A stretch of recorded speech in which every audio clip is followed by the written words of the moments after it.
I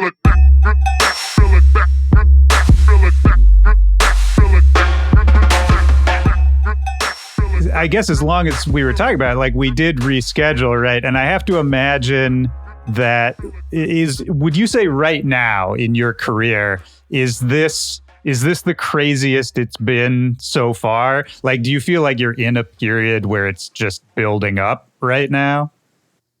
Yeah, I mean, I would say like on my own individual tip, it's the craziest it's been. Like last year I went on tour with Sophie Tucker. We were on the road for a whole month and like never went home, and we were playing 5 shows a week, even on like Mondays and Tuesdays. So that was pretty gnarly. But like on my own tip, this is probably like, for sure the most busiest and most noise I'm making on my own right now.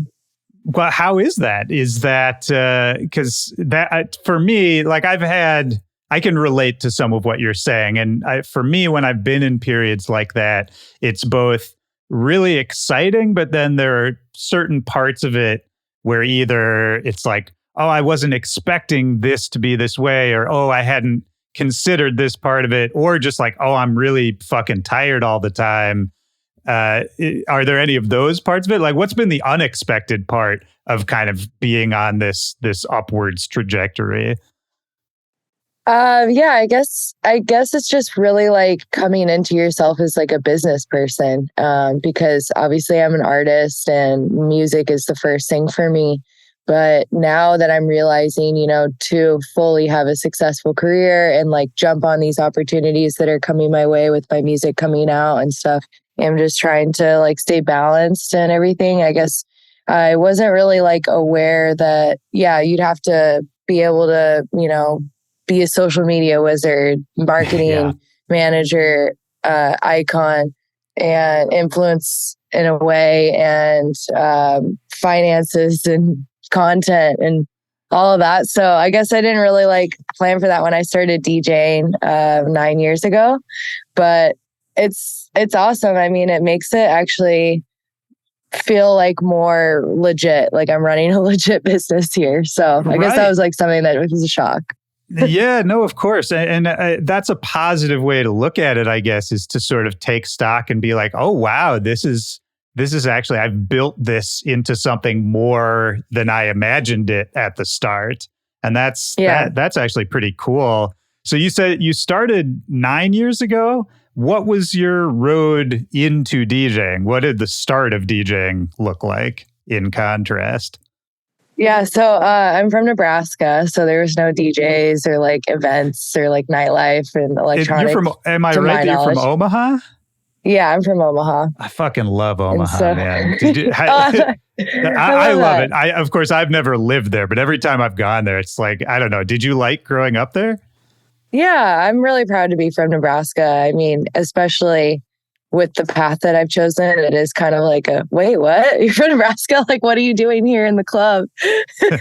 Stuff. So it's fun, but I'm very proud to be from there. I love like the just kind of balanced, traditional, grounding environment that it brings. So I do like going home every now and then just to like reground and be with my family. And it's very wholesome. Yeah. But yeah, so when I was in Nebraska, I didn't know what DJing was and that you could do that. I played like piano and I've always been a music head, was like an emo girl growing up, and like everyone listened to country in Nebraska. So I was the weird one. And, and so I went to Coachella for the first time. I think it was in 2011 or 2012. And when I went to that, I was like mind blown. I was just like, whoa, this is like everything that I could only have imagined, like that you could have access to and do in your life. And so you were still living in Omaha, and then you like made the trip out to Coachella. Yeah. That must have been fun. Oh yeah, it was great. I mean, I was in a relationship at the time, and my boyfriend then had like a connect to get us VIP tickets at Coachella. So I was like, all right, let's go. I've always wanted to see this. And then like, that was really when I would say my path in becoming a DJ started. Cause then I started like really paying attention, seeing like watching a lot of DJs online and just being like really intrigued by it. And then I fast forward, I graduated college and moved out of Nebraska and came to California. And while I was out here, I went out to some like nightlife stuff or like underground shows during the week in Orange County, actually.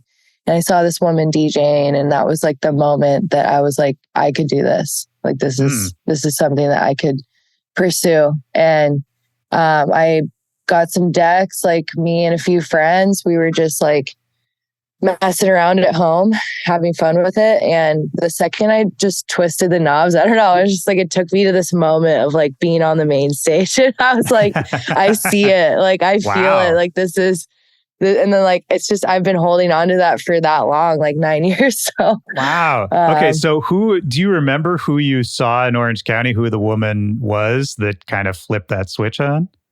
Yeah, it was, she goes by Lady Julius. And she's like I think she still lives in Orange County still, but I had seen her at Le Cave. And yeah, it actually, she inspired a lot, which is funny. I'll see her. She actually like popped up at my LIV set a couple months ago. And I don't know, like made me want to cry a little bit because I'm like, she probably doesn't even realize. But when we saw her DJing, I was with my friend. I was like, yo, that looks like Mary Poppins is DJing up there. and he's like, no, like that's Mary Droppinz. And I was like, oh shit, that's so funny. Where it came from. That's where it all came from. Cause yeah, she was like, she kind of like gave me some Julie Andrews vibes or something that night. And so yeah, it was like a big moment to see another woman playing. It gave me the courage. And yeah, it just feels like it's a natural thing for me. I mean, that's great. And was there anything when you went to Coachella too? Do you have any memories of like particular sets or things you saw there that kind of opened it up a little? I do remember seeing Major Lazer and thinking like, oh, like let's get hype. Like that's the kind of vibe that I want to bring when I'm playing at sets. That time was crazy. Yeah. Yeah. Like I'm an energy DJ and, you know, I see a lot of DJs, especially in Southern California, that play a lot more like minimal or indie dance and things. And it's very more slow and melodic. And like, yeah, so being at Coachella, actually going around to all the different stages and being like, okay, like I like getting hype. Like I like having strong energy and at my shows. And then actually the Yuma tent was really what set me. I was in the first year the Yuma started, I went and I was in there for 9 hours and my friends kept coming in and out. Please, can we go see this one person? Please. I'm like, see ya. Like, this is me discovering techno. Like, get out of here. I can't. You're not going to get me out. They literally pulled me out of there after like being in there for 10 hours. And I like threw up when I left. Oh, wow. So I was like, I wasn't supposed to leave. I'm not done. I am not done. Oh, so yeah, it was like the Yuma tent really like showed me techno. I mean, it's so cool that you can point to those specific instances. Like, I feel like not everybody has that where they're like, no, this was the moment where, you know, that switch flipped for me. Because if you're saying you were weird for listening to emo music in Omaha, I have to imagine dance music was even a step beyond that. Yeah, I mean, I like I said, there wasn't any DJ culture in Nebraska or anything. So the way that I feel like the first time I ever heard electronic song was my friend had studied abroad in Australia, and she like texted me. She's like, "Hey, I just heard this song. Like, you should listen to it." And I was like, "Okay," and listened to it, and that was like, "Whoa! Like, there's music like this. Like, I feel like this is like exactly everything I'd always wanted, but I didn't even know it was possible." And the reason I could pinpoint all this, because this is all in my 20s. Like, it wasn't like I was experiencing this in high school and stuff. Like a lot of the kids that grow up in big cities and like music towns have that access to. And so for me, it was all just like word of mouth. And in my 20s, whenever like the doors started opening to that. I bet that's, well, you tell me if you agree, but I feel like starting a little later like that, maybe that's part of why you can sort of have such a good head for like the business side of it And, when you're starting to get into a busier time and you've got more hype and attention and things to do and all that, like, do you feel like, if you had started a little earlier, maybe you wouldn't be as able to sort of handle things as the responsibilities increased? Totally. I mean, I also worked as a marketing manager at Native Instruments, and I worked in advertising for Chiat Day. I worked on like corporate brands like Johnson and Johnson and the California Lottery and all that. So I've had the experience of like running a big brand. I remember when I was figuring out DJing and learning how to do that, I was like, there's no way I can work on these brands and then try to work on my DJ brand. It's just like the last thing I want to do is be on Instagram again at the end of the night. And so I was just like skirting by. It was all word of mouth, just like local level stuff, just played in like the east side, then word spread and I'd get booked on the west side, and then word spread, somehow San Diego booked me in. So I was just kind of going that route for a while because I had a full-time salary job with health insurance. I was set. So comfortable. Yeah. Yeah. But then once the shows just kept going and going, and I realized I haven't had 1 week off of playing a show in 5 years. I should probably like make music or something like and really like go for this, because like clearly people are coming to my shows. I love performing and I love like creating this journey with the music that I'm finding. I love going on treasure hunts for tracks. And so that's when I was like, you know what, I'm going to go to school after work at Native Instruments down the street at IO Academy.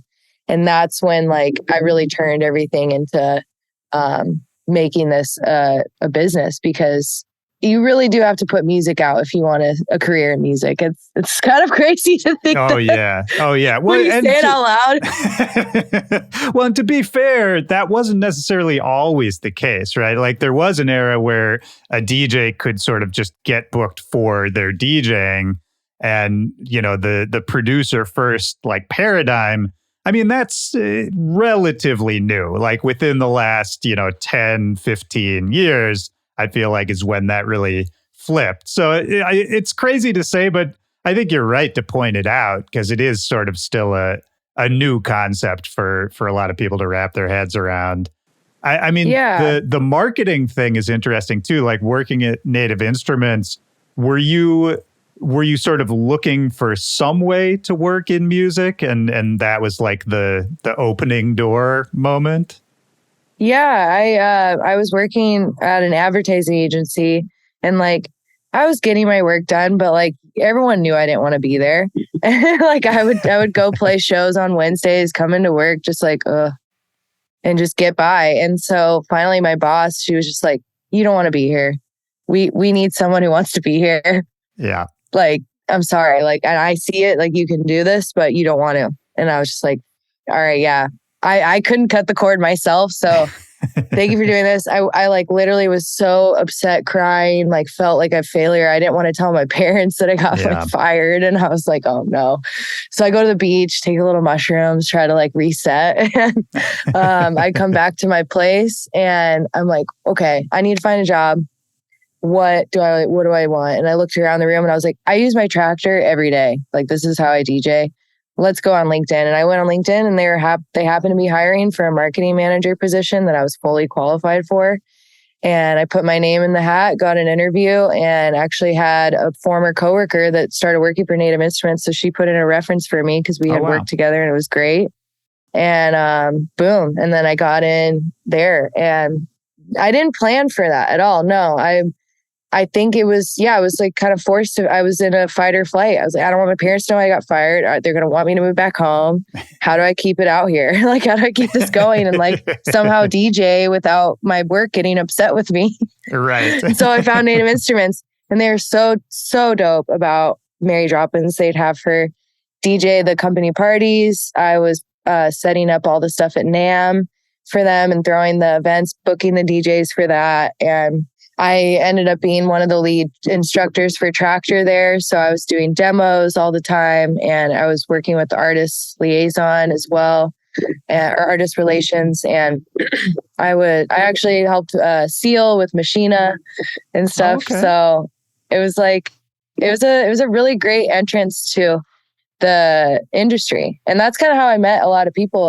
Like LP Giobbi, for example, I've been working with her with Femme House, and she's really been one of the bigger artists to champion me and support me. And we met through Native Instruments. So that's interesting. It was a good thing. Yeah. So I mean that's an interesting thing, right? To like meet in one context and then sort of reconnect again later on.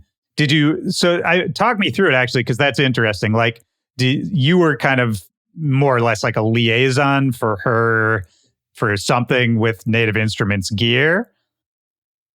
Yeah. So she actually she reached out to me through a mutual one of the educators, because I was actually a part of the marketing team and the educational team. So I was working on all the different schools across the US, music schools, and making sure that they had like our software or codes or getting them discounts or figuring that out. And so she, through one of the guys at Point Blank, reached out to me because she was looking for an artist, like sponsorship or like gear thing. And I was looking for more women to build up on the team here, because after looking at like the roster of all the different artists that are like pushing at Native gear, it was mostly men. And so it all worked out great. And then when her and I started talking, I shared with her that I DJ too. And she's like, wait, what? And I told her about how I'm teaching the classes for Native Instruments Tractor. And she was like, I'm doing a production course for a girls' rock camp up in Ojai this weekend. Would you be down to teach a DJ class to them? And I was like, yeah, let's do it. So we rode up together, and the rest is history. And I'm still teaching DJ classes to this day for Femme House. Yeah, that's amazing. I mean, she's been on this show, and we talked about the work she's doing with Femme House and all that. I love her, but it's cool that you're still doing it too. Like that's one thing I always liked about what she's doing too, is that even as her career is growing, even as your career is growing, you're still taking the time to do the classes, to bring in other people, lift other people up. I mean, again, like you say it out loud and it's like, oh, sure, that's a nice thing that everyone should be doing. But I think it's worth saying that like most people don't do that, especially when they start seeing some success. A lot of people tend to kind of wall off, Yeah, I feel that. I mean, I've thought about it a little bit. I'm like, oh, am I giving away all my secrets now that I'm like getting booked for all these places? And like, am I sharing all my music and people aren't going to be intrigued and want to come to my show because they already got the whole scoop or stuff like that? And so I had to get over that. But no, at the end, it's the greatest thing that I've ever done, and I don't ever want to stop. I don't think that I'll ever feel whole if I let it go, and it's because it's truly given me purpose with music. And anytime that I ever get into that like headspace of like, oh, I don't know who I am, or I'm not good enough, or I want more, or blah blah blah, the artist shit.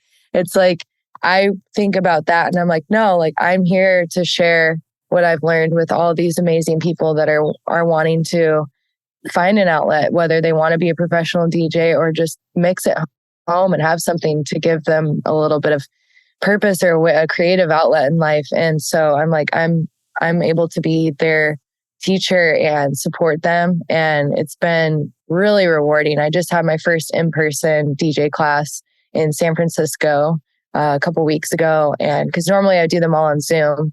And there was like 50 people that came out, and even a dad and his daughter drove like 3 hours for this. Oh, wow. And she's like 10.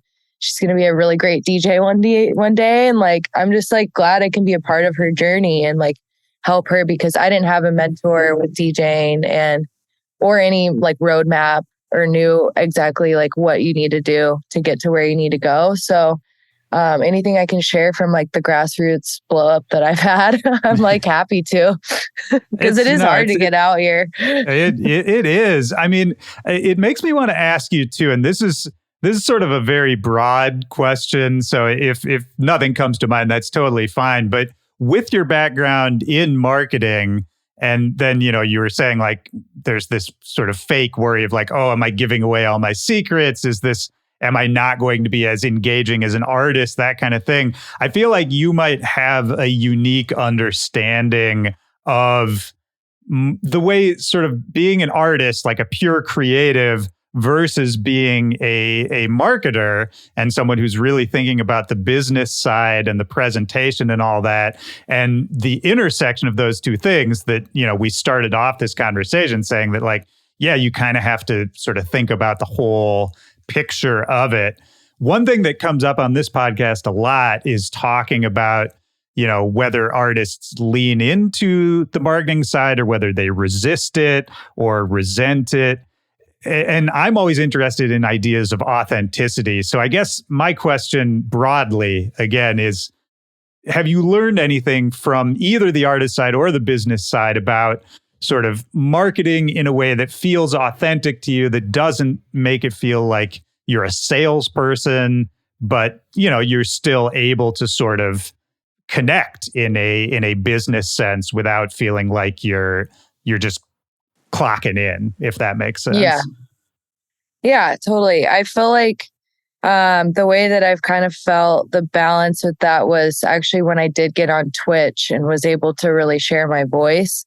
Because I do feel like on social media, like, I'm not like the one to just pull up my phone and be like, yo, what up, guys? Come to my party tonight. We're going to go down. It's going to be, like, I'm not like on the stories like that. But getting up on Twitch and just being able to share my personality and like actually answer real life questions from people right there really, I feel like, helped grow kind of my authentic, or put my authentic self out even more, because I was able to get real time feedback on the way that they're reacting to my personality, or like certain things that I'd say, like, that would trigger them or like inspire them to, like, my track Acid Mother that my first release, the line in it says Hail Mary full of bass. And that was from Twitch. Like, that's just what everyone would say when I would drop stuff all the time. Nice. And so I was just like, I just wanted to like capitalize on it, because it was like, it's what naturally like came from them when hanging out with me. That's what they wanted to, that's what they felt like when I dropped my music. And I feel like that helps with your more authentic self to come out, because it's like you could kind of gatekeep yourself and be like, I don't know if this is going to sound good or people are going to like it. But because I was on Twitch at the time, I was able to get real time like feedback and then just be more my authentic self, because I was like, oh yeah, they do like that. Like, I'm gonna say that. Yeah. Well, and what I like about what you're saying here is that I think oftentimes there's sort of this pressure to like, well, I have to sit down and figure out the whole universe of what this project is going to be. I have to know every little piece. I have to think of the clever way it's going to look and sound and all that. But what you're saying, which I think is really smart, is actually you don't necessarily have to feel like you have to figure it all out. What you have to do is sort of look at the way people are perceiving you, look at what they're reacting to, and then they can kind of tell, like, your surroundings, your environment can kind of tell you, maybe this is an area to focus on, maybe this isn't an area to focus on.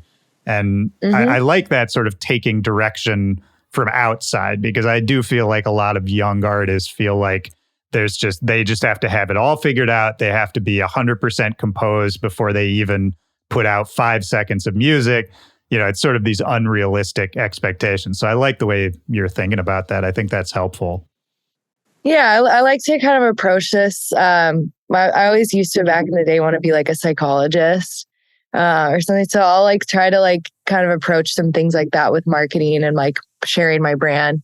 Is like, I'll do a little test, see how it goes, and if some people are biting at it, then I'll poke a little more in that area. And then maybe it turns into a freaking merch item. Who knows, Yeah. And what's great about the current age of social media, where it's just everything all the time, and you're sort of in this mountain of like internet noise, which a lot of that is negative. But I think the positive in what you're saying is like, you can totally have no fear to try anything, because if it doesn't work, it'll be gone in 5 seconds and no one will ever know, Yeah, totally. And like, obviously there's levels of shame, I guess, of like how far you want to go. But like, of course.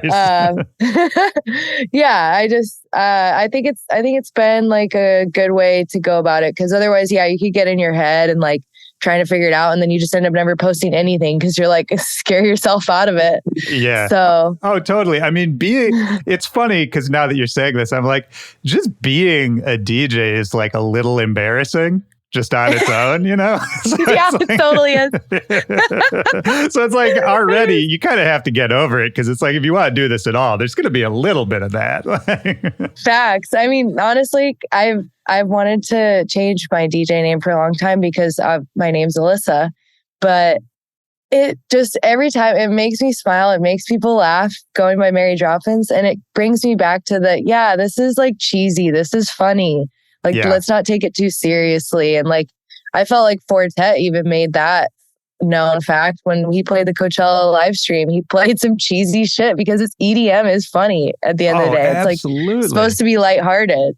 Yeah, absolutely. So, and there's this weird idea. I always push back against this. I don't know if you resonate with this, but there's this weird idea that like at a certain point, you have to be so serious that like doing something silly or playing a corny song because it's fun or whatever it is, that's sort of looked at as less than. And for me, it's like, well, no, this means everything to me. This has been my whole life in dance music. But at the same time, like I'm a silly person, and it's like I legitimately like silly music sometimes.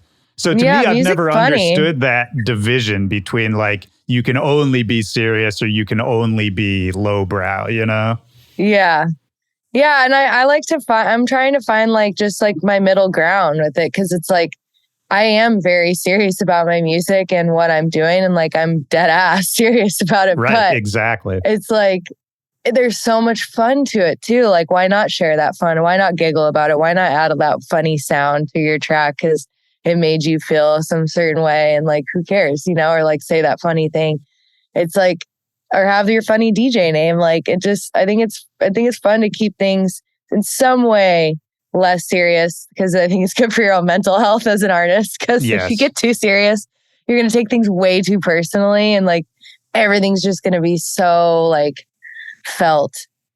Yeah, I know exactly what you mean. And maybe this is too loose of a connection, but it made me think about your recent music, like recent in the last few years when you've really started going hard into more of like a breaks direction with your production, which I love. I love all your new music. And it's funny for me because breaks, I feel like historically has always been looked at as like the little cousin of like more serious dance music, if you know what I mean. Oh, no, I didn't know, because I like maybe I'm a little first. older. So it's like, I guess I'm thinking about like back in the day, you know, breaks in the States, it was like Florida was like the big thing. It was like Florida breaks.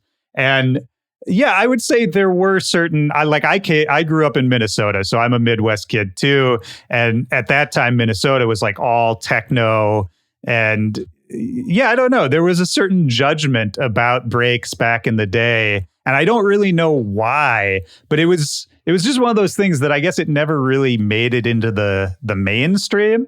So it was always like the little brother, the little sister of, you know, these like big serious techno DJs. I don't know. Yeah. And that's so interesting to me because I always kind of correlated breaks. I mean, obviously electro comes from techno, but like breaks with techno. And I felt like just like being out there and where I'm getting booked, I've been really brought in by the house community. Like the house community has been really fucking with the breaks, and I'm stoked about that. And I think that's like kind of the turning point where we're making breaks more something that the whole, like the wider range of people want to listen to now. And so yeah, because I always used to think like, I wish I could be opening up for these techno acts, and I was not embraced by the techno community like that, and I was a little bummed. But now I'm thinking about it, I'm like, I don't know, like I think breaks work great with house. Like it's so fun when I'm playing with house acts, and then I go up and I just change into the breaks mode, and everyone's like, what? It's like it's a perfect little like blend, because breaks I feel like have soul in it. You know, sometimes some of the like banging hard techno, there's no soul in it. So maybe like breaks could be in this like house realm and like have its moment and come up that way. But it's funny to me that that's kind of like how breaks were perceived back in the day.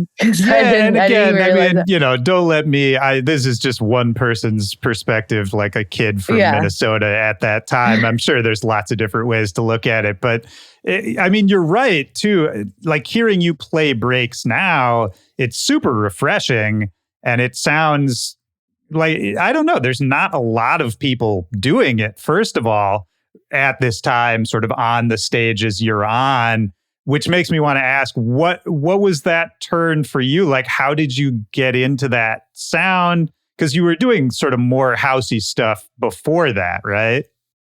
Yeah. So I started out, I fell in love with deep house first and then got into techno. When I found techno, I told you it was like at the Yuma and right. I found like just like feelings of like, oh, I like those, just like those harder kicks, that booming sound. I like that. I want more of that. House is cute and fun, but it's not giving me that mood that I'm like feeling when I'm listening to techno. And so I was in that kind of techno range. And then it was in like 2019, I had downloaded a bunch of new tracks online. And I think one specifically was by Denim Audio, actually Feel the Panic.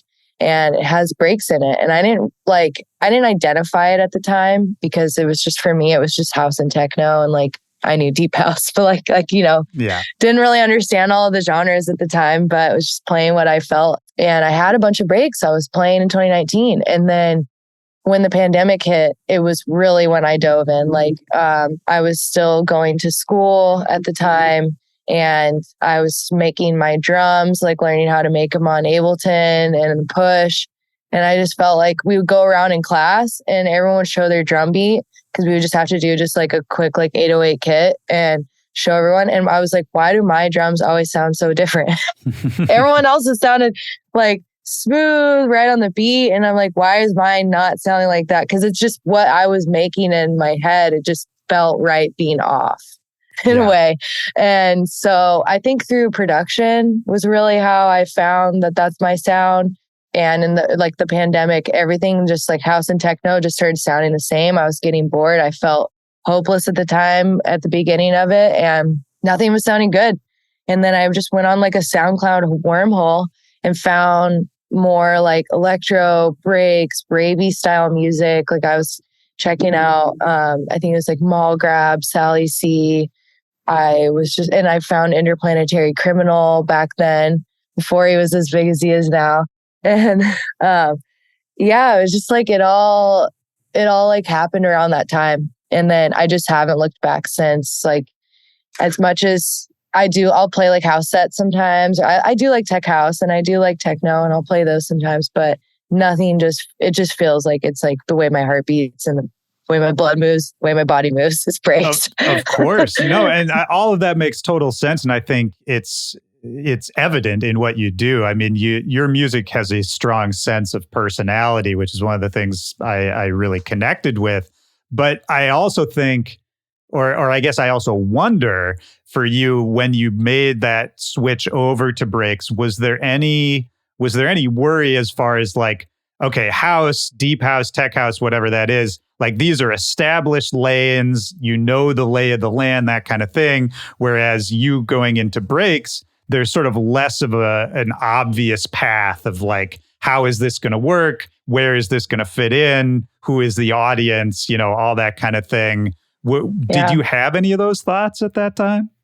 Oh, yeah. I mean, even up until like the beginning beginning of this year, I was having those thoughts because I felt like I was even seeing, and it's not going to compare, but I would see a lot of my peers that I came up with at the same time that were DJing getting booked nonstop because they just had a very clear house sound. Yeah. And it was like, everybody's booking house. Everybody trusted to have like a house DJ to be their opener. And then people started catching wind that I'm a loose cannon and I play what I want. And so then I think some promoters started being like, I don't know what she's going to play. Like, I'm not willing to take the risk. And so, I felt a little bit like, damn, did I just make like a bad move? Like following my heart. Right. That's so crazy when you say it. And so I toyed with it. I even talked to my team. I was like, should I just put out a house track? Should I try to make house? Should I try to make more house centered sets, put out a house like mixtape, anything to just kind of like regain trust with people, I guess, if you will. I was like, I can't even believe they don't trust, because it's, for me, DJing is all about energy. I don't care what you're playing. It's about the energy that you're bringing. Yep. And if I'm opening up for someone, I'm going to do me, but I'm not going to bring an energy that's going to, blast people out so that they just want to leave after, like I'm going to build the energy up. And like, I understand that, but yeah, I'm going to play some breaks, and you can play some breaks like that to get a room set too. Like, I just think that genreifying and like having certain rules based on that is so limiting. Yeah. So I was like, you know what, I'm going in head first. Like, I'm not gonna try to curate to try to fit a mold so I can get more bookings or whatever and get blown up faster or whatever. I'm gonna just keep doing me, and I'm going in head first, and I'm not gonna have any shame. And maybe the benefit in the end is that I could be noticed as the queen of breaks and like someone who helped bring that back in America and make it something that maybe it never like had the chance to have back in the day. So yeah, absolutely. And I mean, just for anybody who's listening to this later, I think it's a really important point to talk about. It's like, we've spent a lot of this conversation talking about the fact that you're doing what you're doing. Like, if you had gone down the other route, then this conversation would just sort of be like, yeah, house music, that's pretty cool. It's like it would be such a more generic conversation. You know what I mean? Like, just the fact I always feel like, yeah, I could answer the question like, who do you look up to? Who are you influenced by? If I played more house, because I definitely have a whole bunch of house artists that I look up to and like that influenced me when I first started DJing. But when it comes to this breaks realm, people are like, so who would you want to play with me? I'm like, I don't know. Who's playing fun, it out here? Right? Like it's like anybody, Like, yeah. I think that's fun. I mean, let me ask you this actually, as far as the influences go, like you said, breaks is just sort of part of your rhythm, part of your person. You were making these beats that were always a little off kilter from everybody else's. Do you know where that comes from? Like, even something as simple as like your sense of rhythm, or like the kinds of rhythms you're attracted to? Yeah. So my dad, his hobby is playing drums. Okay. So he never was in a band, because I think also just like being in a band and not working a normal job in his day and age is like suicide. And so, so he would just always play drums, like after work, come down, play. And I always listened to his rhythm, and, natural, the way the drummers are playing, just like classic stuff is kind of broken beat. So I think from him, and then we'd always blast music on the way to school, like listening to Pink Floyd or The Doors or Van Halen, like oldies, stuff like that. So I'd say like just like my taste and like the samples I use and the drums is all my dad. But then as far as like the rhythm and the way that I move and like how I am just as like a host at the party is all my mom. She's like an amazing host, and like has like, we'll have like huge Thanksgivings with like 40, 50 people, and like serve it all on her own. And she'll like 5 different stuffings and like kill it. And so I feel like I get, some of that part about being a DJ from her, but all like music side is my dad for sure. Well, what was childhood in Nebraska like? Like, what kind of a kid were you? Yeah, I was still in between. Like, I'm always just like a hybrid girly, I guess. But I was like kind of between the popular and the like artsy weird crowd. Like, because I was in all the art classes because I loved painting. I wanted to be a fashion designer originally. And so I've always been like kind of on an artistic path. But I was also a sports girl. Like, I was a tennis player, a swimmer, a volleyball player, a soccer player. And so I played a lot of sports. So I was just around the sporty kids and like the cool kids. And, but then, I would just like flip flop. It was every day. It was like one day I was like with the sporty kids. The next day I was like hanging out with my artsy friends. So I just feel like I was just always kind of like floating in between. And then, but I was a good kid. I didn't get in detention at all. Like I did not like being in trouble. Yeah. Same here. No, I was exactly I just don't like it. It's stressful. Yeah. I avoided trouble. Yeah. Yeah. And I think, being in sport too, also like I made good choices and tried to do like the right thing. And then, but yeah, I always felt like growing up in Nebraska, I always did feel like I was destined for something else. Like I just felt it, but I never knew what. And I thought it would be like becoming a fashion designer would be my way to like share my art with the world, and didn't expect to ever find it this way. And I still think I will design a fashion line at some point, especially now that I've built this brand. I think that it'd be something that I'll still do and come back to. But yeah, I would say I just like, I guess I always felt like something would go on, but I had no clue what. Did it feel like a small thing? Like, did you feel like you needed to get out of Nebraska at a certain point? Yeah. So, I mean, I had done an internship in New York in like 2011. And when I lived in that city, it was like I felt like, okay, yeah, like my energy needs to be around doing big things, like, cause I can bring a lot to the table here. And I remember I was like an intern and we had a big project to win $1,000 at the end of the year if the client liked it. And me and my group won, and I was the leader of the group. And so I just felt like that was like my moment. Like I need to be in a big city. I need to make big moves. And so I like that. I thought about going to New York, but then I was in that relationship, and he's who brought me out to California, and then it didn't work out, and I became a DJ. All the college schools, the years I went to, I'm not using them anymore. Well, sure, and you're not alone in that. But that must have been a crazy moment too, to come out to California in a relationship. It sounds like that was maybe even part of what brought you out there, and then to not be in that relationship and to see, did that sort of feel like a drift, or did it feel like a new start? That's got to be an interesting moment when you're in a new place, out of a relationship, and you're kind of trying to figure out what you're doing with your life. Yeah, it was definitely scary at first because it was a very serious relationship. And so, I had to move out, I had to get my own place, and start a whole new group of friends. And, my family, they're so sweet. They worry about me and they care about me. They're like, come home.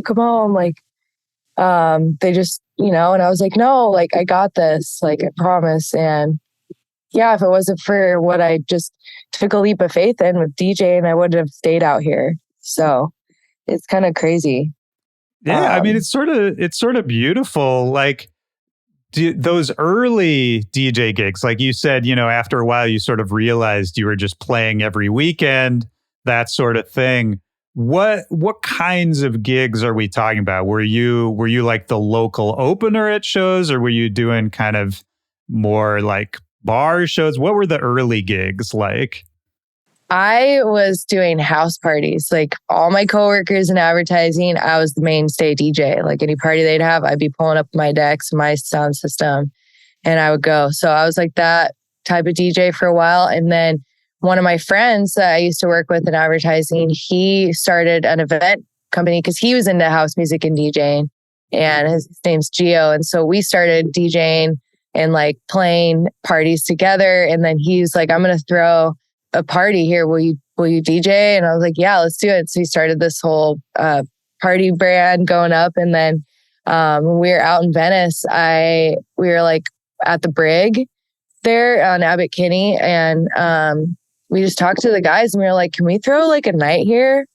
And like on Thursdays, and like they only played hip hop at the time. So it was kind of a risk. And we were going to play house. And so we just started doing it every Thursday night. We'd have lines out the block, and we were doing it for like a whole year of like every Thursday we would have house music at the local bar in Venice. And so that's kind of what I think started it, because then you'd post videos of you playing, pictures you playing. And then I got asked to do a radio station with Mystic Pete at UCLA. And so I went there and did it. And this was when Facebook Live was cool. So I just went live on Facebook. And that was actually how I was discovered by a promoter in Orange County. He saw my live and he was like, yo, I like your vibes. Like, would you be down to open up for this ladies' night that I'm doing? And he had 2 other female DJs playing. I was like, yeah, like I haven't even played on CDJs yet. Let's run it. Because I was just honest, like, you know, like I have nothing to lose. This isn't my main income. I had a normal job. This was just me like taking control of my life and doing what I want. So I had no shame when I first started. And I always try to go back to that whenever I get in my head or get worried. I mean, it like, sounds remember when you didn't care? Like hearing you talk about the Thursday night where you had to line out the block every night for a year, that kind of thing. Like I lived in Chicago for a while and I had a long series of nights like that there. And those are still some of the most fun times I've ever had DJing, you know, because it was such a simpler time. I don't know if it was the same for you, but I think about you have your crew. You know everybody in the club every single time. It's just, it's a hang every single time. You know the crowd's there. Even the crowd is a lot of the same people. So it ends up being this like just this community that you see every week or every month, you know? Yeah, we really did like create this community, and it was a great community to create it with because we were in advertising. So all the creatives, they want to go drink after work. They want to go have some fun, you know? And so it was like the perfect it was just like the perfect connect and way to like go about it. And and then like I did that live stream of the radio, and that's what got me a first like club play and opening for a DJ. So, but when I first started, I was just playing house parties, playing my own parties. Yeah. I mean, my first DJ gig was I booked myself on the rooftop of my work at Shy Day because I was on the Culture Club and I had to play on the summer party. And they're like, we need a DJ. And I had been playing for like 3 months at home. And I was like, I'm booking myself. They're not going to know. And they all day, who the fuck's Mary Droppinz? She's DJing today. Who the fuck's Mary Droppinz? And I'm like, dude, who knows? Let's see. And they all come up on the roof and I'm like, and that's like how it all started. It was like a coworker joke because I didn't want everyone to know it was me DJing. So, okay, so we kind of covered the early DJing. What about the early production? Because you mentioned that moment when you realized like, okay, if we're going to take this to another level, I need to start putting out my own music, that sort of thing. And you had been working for Native Instruments, so you knew your way around gear to a certain point. What did making music, the start of that, look like for you? I mean, I had dabbled around, like played with some friends at their studios, and like I had started on Logic because I was obviously used to the machine, and it just kind of like connected a lot quicker to Logic, and it was just like a little more seamless, I think it was at the time. And so I just, was starting that way, just getting my feet wet in that. But then really was when I went to school at IO Academy. Like I tried to do the YouTube stuff, but I'm just like an in-person, hands-on learner. Yeah. And so when I got to the school, it was like we were all able to share each other's projects. Like you didn't want to come without finishing your project or you'd be in front of everyone and not have something. So it helped me be diligent on like my practice time and getting things done. But then I would say, like, once I finished school, I had a lot of confidence because I was able to identify, instruments and like how to sequence certain things and how to connect to MIDI and how to automate stuff and do some sound design and like actually speak on what I like. So then I started working with one of my friends who was working at Native Instruments at the time. He was like more on the software engineer side of things. And so we'd work together because we started sounds.com together at the same time. It's like a splice. Yeah, I remember that. Yeah, it was like the main marketing social media for it. And he was doing all the back end. And so we just got to become friends. And he had made music back in the day, actually for Paul Oakenfold. Oh, okay, nice. So he's like, you should come over and like, let's just jam and like make some music sometime. I'm like, yeah, I'm down. And went over there and we made a techno track called Granny Panties. And we put it out on, I'm blanking right now. It's the Metapop, the remix competition website. And so we had a bunch of random people like remix Granny Panties. And just like the hype that kind of built around it. I was like, this is cool. Like we should make some more music together. And so I went over there, made a couple other tracks, put them out like on Bandcamp. And then when I came to him and I was just like, yo, I am really into this kind of music. I'm making this. Like I showed him my projects. He was like, this is breaks. And I was like, what? I was like, what do you call this? Like breaks. That's great. And I was like, oh, okay, cool. So he's like, I used to make this in the 90s. I was like, shut up. He's like, yeah, I was part of the Floor Breaks crew. He had like he was a live breaks band, like him and like three other guys. So I was like, no way. And he's like, let me show you some stuff. So he showed me all the ins and outs of like making proper breaks for the 90s, electro, all of that. So I really was able to like create a mentor out of a friend that I didn't expect. And we had a great rapport together because we had already worked together and like knew how to communicate with each other. And still to this day, we work together and he is mix and mastering all my tracks. Like I don't trust anyone else with it except for him. He's like my partner in all this. Like if I need to run something by him, like, what does this sound like? Or what do you think? He's got my back. So I'm very grateful for that. And I would say that if anybody has the opportunity to work with a friend who has experience, it's an amazing, amazing way to up level yourself. Cause I've only been producing for 4 years. Right. And now that I've been DJing for almost 10, it really does matter the miles and the time. It does make a huge difference. You literally can't, like, if you come out and just start producing, putting out music your first year, I guarantee you in 10 years, you're going to be like, what was I doing? Even though you might think it's like so amazing, or say you even were producing for like 10 years and then you finally put a track out because you're done gatekeeping yourself. You're still like, it's still going to change. You're still going to learn more. You're going to learn a lot, especially once people listen to your music finally. Well, and don't you think it's true the other side too? Because I was a DJ before I was a producer as well. And I think the reverse of what you're saying is true too, where I'll see people who sort of blew up off their first couple tracks, but have never even played a gig. And all of a sudden you see them in front of a crowd and it's like, oh, buddy, like you'll figure this out, but not yet. The bedroom producer. No, I'm very grateful that I started out as a DJ. Like sometimes I'm like, oh, I wish that I was more of a producer first and was like producing music since I was little, because maybe I'd have like more of a leg up or like more of an in or whatever. But I'm so glad that I came at this as a DJ, because now like I see so many people that are amazing producers, but for them to only get a share and do it is they got a DJ at this point. Yeah. And DJing is a different skill, 100% different skill. Yeah. And so I'm just so glad that I have that on lock.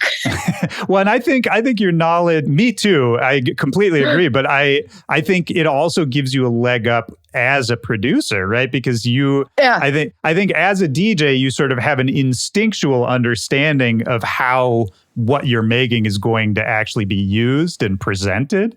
You know, like I listen to your songs, like whether it, like NYC or Ignite or, you know, any of these tunes, and it's like, I can appreciate it just as its own, but I can also, as a DJ, immediately see how it would fit into a set. You know what I mean? And I think that's totally, it's kind of a natural thing that you have that maybe somebody else who hadn't been DJing for 10 years wouldn't have. You know what I mean? Yeah. And that's actually brings me in like my EP that's coming out is in October. I'm excited because it's actually my most original music. If you heard NYC, you've heard Ignite and a couple of my other tracks, like those are all sample heavy tracks. Like, right. I think also as a DJ, like, you know, I'm just drawn to that. Like I'm drawn to hearing like hip hop vocals or certain things like with nostalgia that kind of bring me back to that track, because like as a DJ, that's what you're thinking about. And so this next EP that's coming out in October on Altered States is like my moment of like, this is all original, my vocals, my lyrics. Like this is the most, like not really any sampling. It's all just straight up homemade beats. So it's like, yeah, this is like my like real producer moment coming up, because I just felt like I was really like making not like edits, but like I've been very influenced by other samples or remixing things. And for example, like Ignite, obviously Subtronics, Zeds Dead, and Flo Dan have their track Gassed Up. And when I reached out to them for the stems, it was an attempt to try to do a remix, but with the way that it changed up and the way that Zeds Dead was like, no, honestly, I want to release this as a single on our label. I was like, yeah, maybe this is cool. But I was a little hesitant at first. I was like, like this is my DJ, like for my sets. Cause I can play the Subtronics version of my sets because it was like a different sounding dubstep than what I play. So I made it more like a 132 track, slowed it down, added electro elements, but kept some of the bass in it because I'm really into bass right now and I love the way that it makes me feel. So it was kind of my way to bring a bass track into like house and techno. Yeah, and I loved it. I mean, I think you did it really well. And I think Altered States and Zeds Dead, I love those guys. I think it's cool that you linked up with them. How did you meet them originally? It was through my management. So 2+2, they also manage Zeds Dead.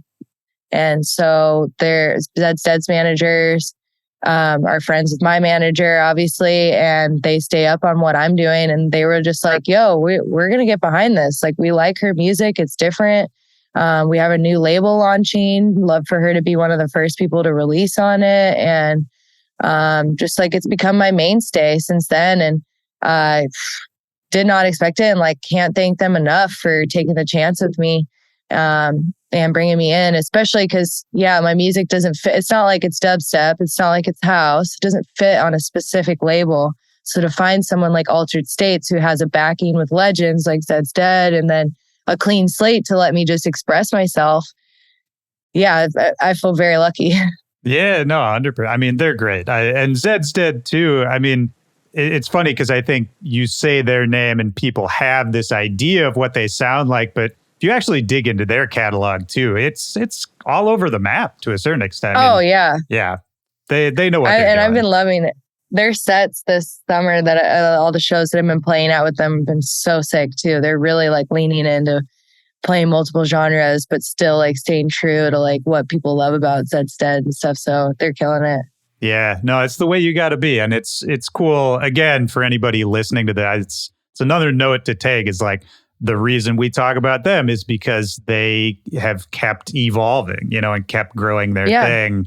And they're hard to categorize at this point. And that's like, I think that's why they're still like as huge as they are because they keep trying to push it, Yeah, and then they've built an army of up and coming sick producers and DJs and like giving them the light and sharing with them. Like, I think that if anybody, that's what you need to do naturally is if you are a legend, you've got this market and you killed it and you have a huge community to share it now and build up other artists. Cause like, that's kind of like in the way of like how you promote each other. Like if we were working in a company and I was trying to be the marketing director, like I would need, the CEO to really, fuck with me and like work when we work well and then put it on. Yeah, she's ready, so it's point. Like, that's like Zeds Dead's giving me that moment. It's like, it really got me that position in the industry. And at any level, I mean, we talked earlier about how you're still doing the DJ classes and all that. I mean, I think it's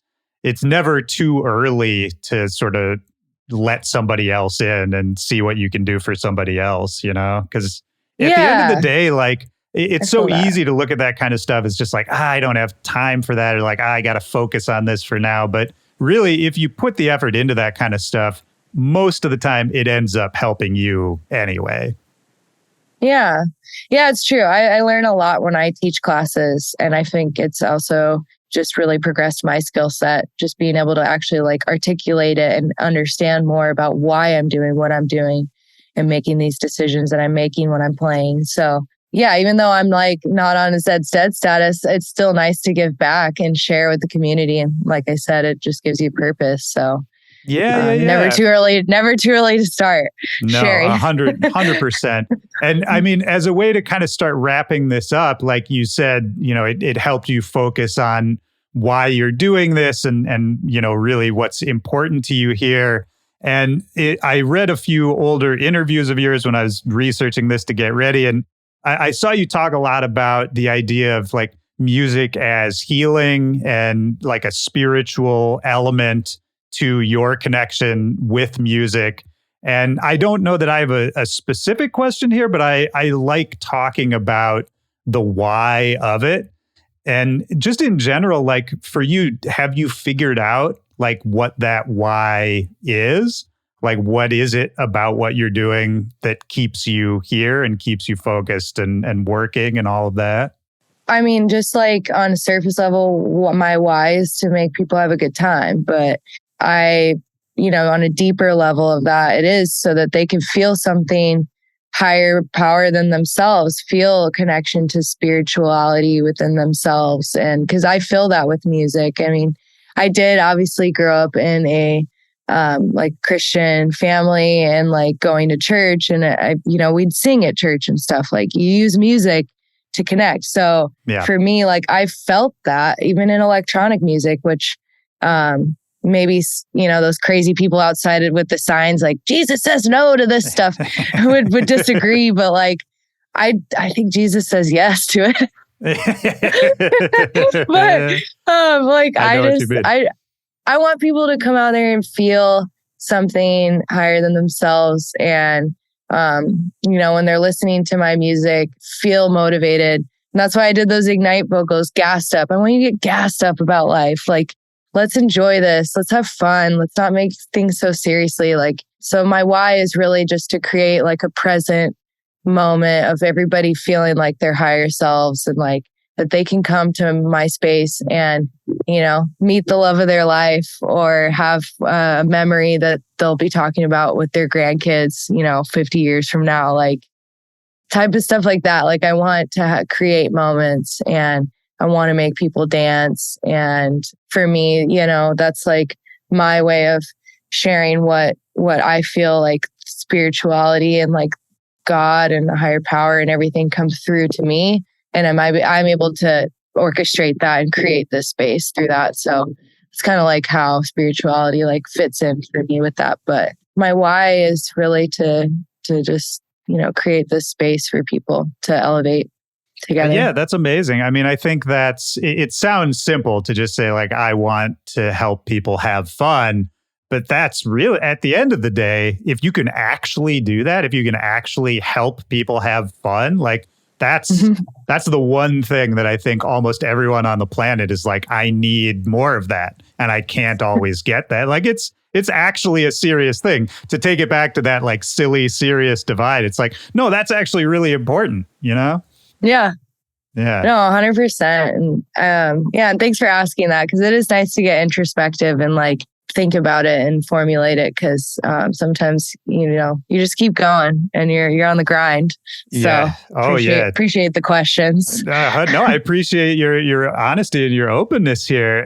If it's not too personal, did you stick with Christianity, or like where do you sit with like God and spirituality and all of that? Like what is any of that? Because I'm always trying to figure out what I think about all of that. Yeah. So, I mean, I'm not like a very traditional person with, going to church on Sundays and, all that, but I pray and I meditate and I stay connected to, God. And, it's helped me as an artist, because when things feel like you don't have any control or you don't know where you're going, having that, just to know that I have that spirit that cares for me has given me a lot of like drive in the industry, because you could so easily get in your head and get chewed up and spit out. And so having spirituality and faith is very important to me for having a successful career as an artist. And I think also being able to tap in too and like share that when you're a DJ, it creates even a more special experience for the people that are there. Because like I said, you want to elevate everybody. So every time I play, I have an intention to allow God and my spirituality to come through and heal and share and uplift in any way in that. And so that's like how, I practice it. And personally, I just through prayer, and I believe in everything.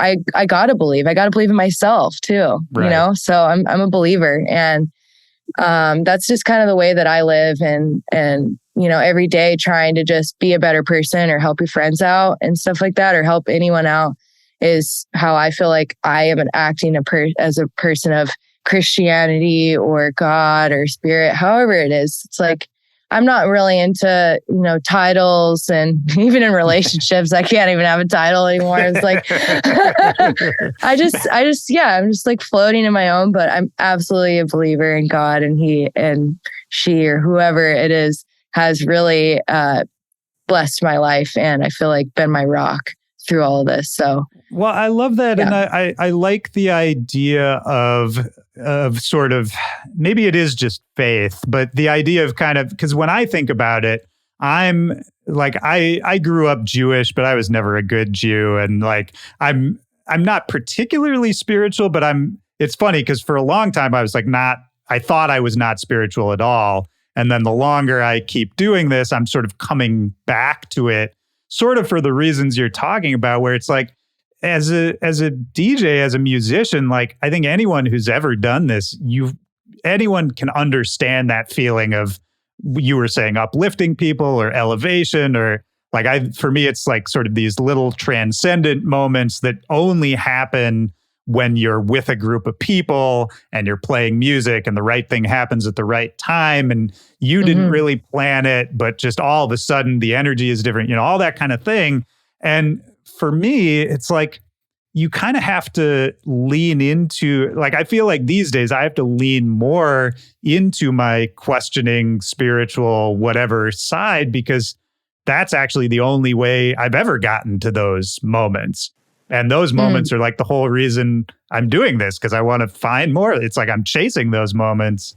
And so I like what you're saying as far as just like, well, this has gotten me this far. So like, there's got to be something here. So let's keep digging at it, Totally. Like, I just feel like I would feel so alone if I didn't have faith.